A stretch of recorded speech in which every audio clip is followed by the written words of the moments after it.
Over Pilpres demi persaingan elektabilitas terus berlangsung di tengah penantian nama cawapres dari 3 poros koalisi yang sudah terbentuk, saudara. Benarkah manuver para capres dan parpol koalisi ini membuat tarik-menarik makin kuat, termasuk tensi politik yang sudah mulai memanas? Kita akan bahas bersama pakar komunikasi politik Universitas Padjadjaran, Karim Suryadi. Selamat sore, Prof. Karim. Mas sore, Rahmat, saya dari Universitas Pendidikan Indonesia ya, Mat. Oh iya, maaf, koreksi, dari UPI. Prof. Karim, disampaikan oleh Presiden Jokowi tahun politik sudah mulai hangat-hangat kuku. Tapi yang justru yang panas, ini kawan sendiri. Ini dalam satu koalisi atau antar koalisi di Pilpres yang Anda baca pernyataan Pak Jokowi kemarin, Prof. Karim?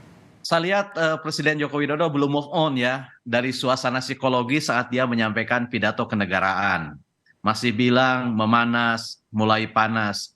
Menurut saya yang terjadi sebenarnya adalah badai dalam secangkir kopi.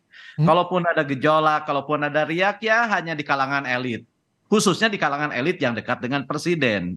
Itulah sebabnya maka presiden paling tahu. Jadi ini kalau dalam bahasa Sundanya seperti kalapa keluar dari cungaknya sendiri gitu. Jadi presiden mengungkap sesuatu yang tersembunyi di sekitar dia gitu ya. Jadi kita jadi tahu oh ternyata panas tapi di sekitar Bapak. Kita enggak biasa-biasa aja kok. Di sekitar presiden. Maksud Anda, Prof? Koloran lain-lain gitu. Yang pertama itu. Yang kedua, yang menarik justru adalah diksi terakhir dia bilang. Yang memanas saling sikut itu justru di antara teman sendiri.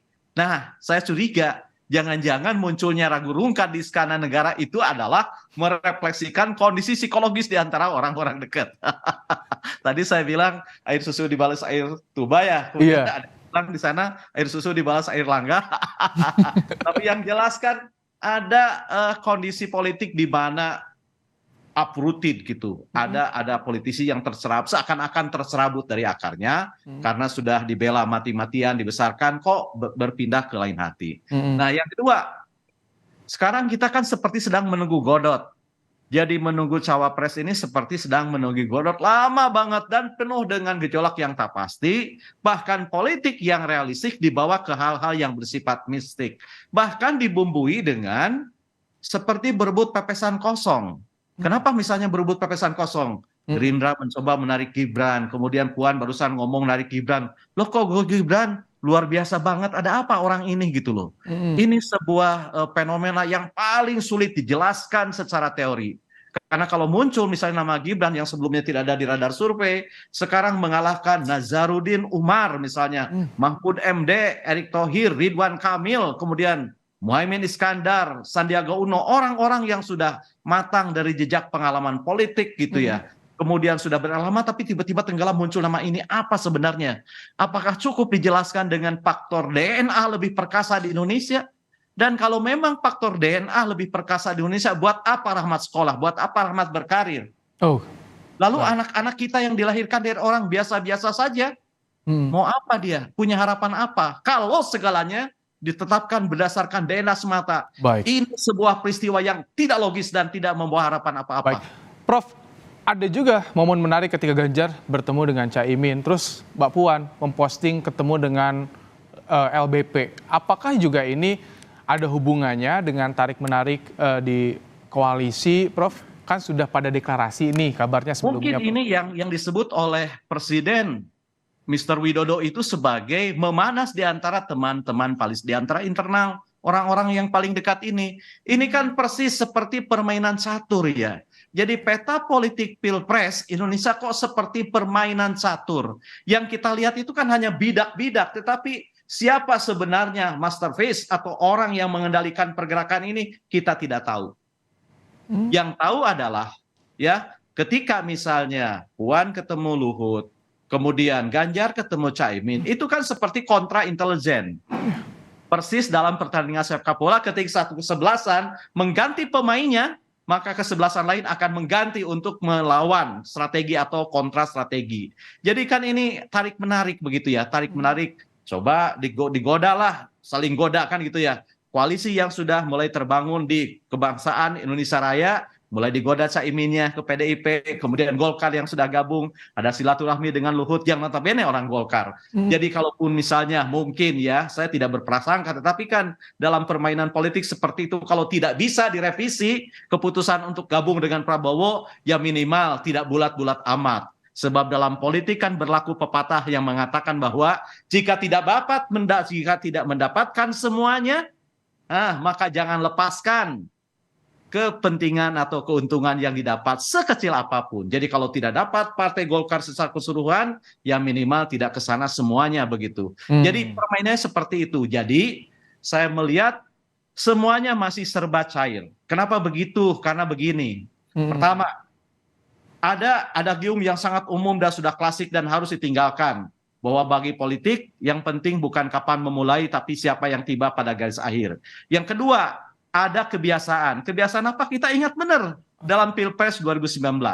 Penentuan calon wakil presiden betul-betul last minute gitu ya. Bahkan kita mendengar calon wakil presiden yang sudah mau diumumkan bahkan sudah bersiap dengan seragamnya tiba-tiba batal. Dan kebetulan langkah seperti ini mendatangkan keuntungan. Dan biasanya jika langkah politik mendatangkan keuntungan, ia akan diulang. Kemudian yang ketiga, ada faktor instrumental, yaitu ada ketentuan yang sedang ditunggu. Apakah misalnya perubahan undang batas usia calon wakil presiden dari 40 ke 35 itu akan dikabulkan. Meskipun menurut saya Rahmat ya, tidak konsisten kalau Mahkamah Konstitusi mengabulkan ini. Tapi peluang untuk sosok Gibrannya gimana, Prof?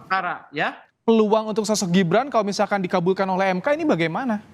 Kalau menurut perhitungan saya ya, MK tidak akan mengabulkan ini. Kenapa? Karena MK pernah menolak untuk mengadili perkara gugatan batas usia kepala daerah. Dan dikatakan dalam putusan MK 15 2007 itu bahwa perkara batas usia pemerintahan Undang-Undang Dasar memandang itu sebagai bagian dari kebijakan hukum pembuat undang-undang. Nah, kepala daerah itu sekarang siapa presiden, wakil presiden? Presiden itu adalah kepala pemerintahan. Jadi kalau MK dan undang-undang membiarkan urusan pemerintahan itu tentang batas usianya, nah sekarang kan kita dengar, kalau misalnya minimal dibatasi, mengapa maksimal tidak? Kalau misalnya spiritnya adalah memberikan kesempatan yang sama kepada anak muda, bukankah tertutupnya kesempatan anak muda bukan karena dibatasi 40, tapi justru karena yang senior terus-menerus gitu. Kalau senior terus-menerus, sebosannya dia malah mendaftar, lalu kapan yang muda tampil? Kan sama dengan kesebelasan Indonesia. Kalau yang tua yang sudah botak masih main, yang muda dan cemerlang nggak akan maju-maju. Jadi menurut saya, dugaan saya MK akan konsisten dengan jurisprudensi yang sudah dibuatnya, bahwa batas usia dalam pemerintahan itu merupakan bagian dari kebijakan hukum pembuat undang-undang. Jadi akan menjadi ranahnya DPR yang akan mengatur itu, bukan MK begitu. Baik, Prof. Kalau mengacu kepada kita kembali, Prof. 2015-2007 begitu. Prof, kita kembali ke soal tadi koalisi, manuver yang terjadi di antar koalisi. Ya, kalau menurut Anda, bacaan Anda, jadi ketika sudah ada yang menggoda kepada Caimin, pada tadi LBP yang bisa jadi mewakili Golkar, sejauh mana soliditasnya untuk koalisi saat ini, Prof? Apakah masih kemungkinan akan pecah lagi, akan terbentuk lagi yang lain, atau seperti apa? Menurut saya kemungkinan itu ada. Bahkan kemungkinan ganti calon presiden juga masih terbuka kemungkinan. Sebab apa? Sebab saya melihat baik calon presiden maupun calon wakil presiden belum on board kok. Belum onboarding. Masih digadang-gadang, dijodoh-jodohkan begitu. Dan proses ya, dari 2 tahun yang lalu, kita tidak melihat perubahan apapun. Semuanya masih seperti angsa yang lapar. Termasuk ini yang kami tampilkan. Ya, berkoar-koar, putar-putar, tapi kebingungan mencari jalan gitu. Dia seperti angsa lapar. Tidak tahu siapa yang harus dipilih, siapa yang harus diumumkan begitu. Prof. Semua ragu, persis seperti angsa yang lapar. Berteriak, tapi tidak menemukan jalan untuk menemukan makanan. Masih seperti itu. Ini sebenarnya seperti yang dibilang Jokowi kemarin dalam pidato. Ini sebenarnya proses yang membuang energi positif. Kan bagusnya segala tetapkan, lalu beritahu rakyat mengapa dia dipilih dan untuk apa dipilih dan mengapa kita harus punya harapan. Politik adalah harapan. Kalau munculnya si Fulan dan si Fulana tidak memberikan harapan apapun kepada pemilih hanya untuk menggembalakan maunya si calon, ya buat apa? Sebab yang paling genuine dalam pemerintahan Republik itu hanya 2. Yang pertama adalah mewujudkan harapan rakyat. hidup hari ini akan lebih baik dari kemarin dan besok lebih baik dari ini. Kalau Baik. kehidupan kita biasa-biasa saja bahkan menjadi hopeless gitu karena pemimpin yang jadi tidak membawa Baik. pengalaman, tidak membawa visi, buat apa? Prof. Yang kedua, merawat kekayaan kolektif. Prof, Kekayaan kolektif terakhir itu nih, apa? Prof. Kepatutan. Prof Karim, terakhir Ya. singkat. Jadi masih kemungkinan besar bisa berubah. Apa yang jadi penentunya? Apakah sosok cawapresnya nanti atau bagaimana, Prof, menurut Anda?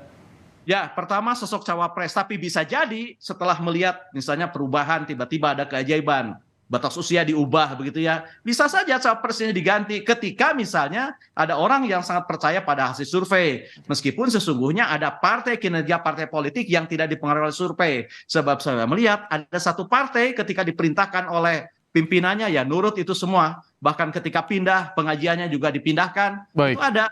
Jadi menurut saya ada logika di balik survei, ada logika di balik kepentingan partai politik, yaitu apa? Kewarasan menurut publik dan Oke. kepatutan menurut publik. Siap. Capres dan cawapres jangan main-main, karena ini jabatan tertinggi, bukan untuk uji coba. Cukup caplang lah yang pakai coba-coba. Kami tangkap.